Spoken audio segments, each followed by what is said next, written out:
Hello, I'm Sue McMahon and I'm cookery editor at Woman's Weekly magazine, and I'm going to show you how to make treacle flapjacks.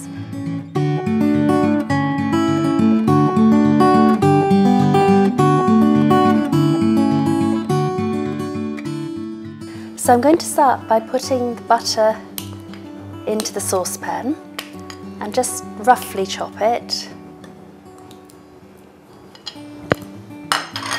And then tip in the sugar and add a pinch of salt.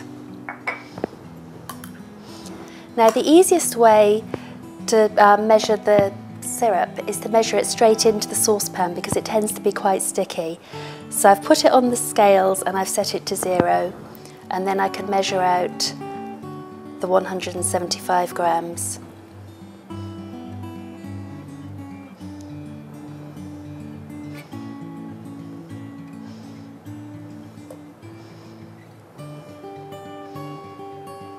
So I'm just waiting for the last of the butter to melt.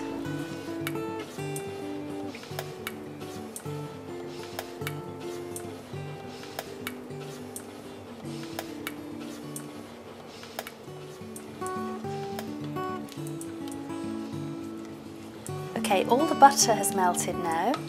So I take the melted mixture and then this gets poured into the oats.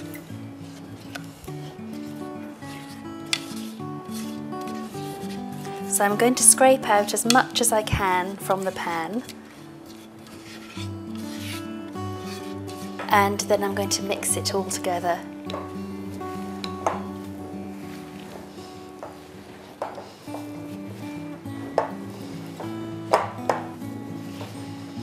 It's just the ordinary rolled oats I'm using in this. I find if you use the jumbo ones, they have a nice texture, but the flapjacks don't hold together as well.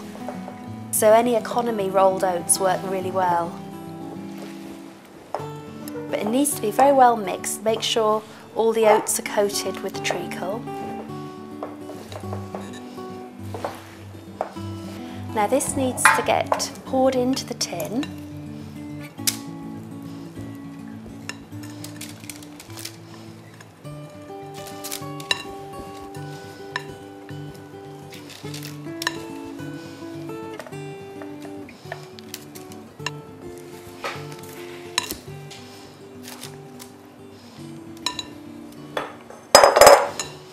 And then press it so it's level in the tin.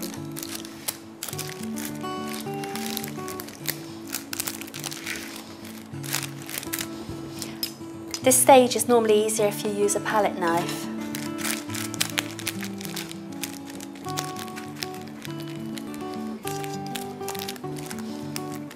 And it needs to be well compacted so that the flapjacks will hold together once it's been cooked. It also needs to be an even layer so that it cooks evenly.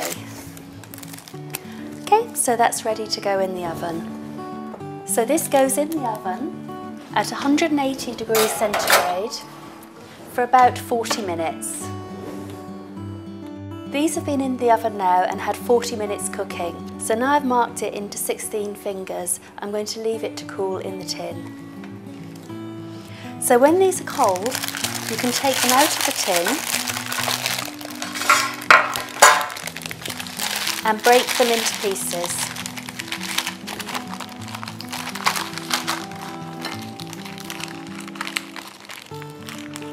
These are quite good because you can make them in advance because they'll keep for 4 or 5 days in an airtight container. So you can make them in advance of when you actually need them. And they also freeze as well.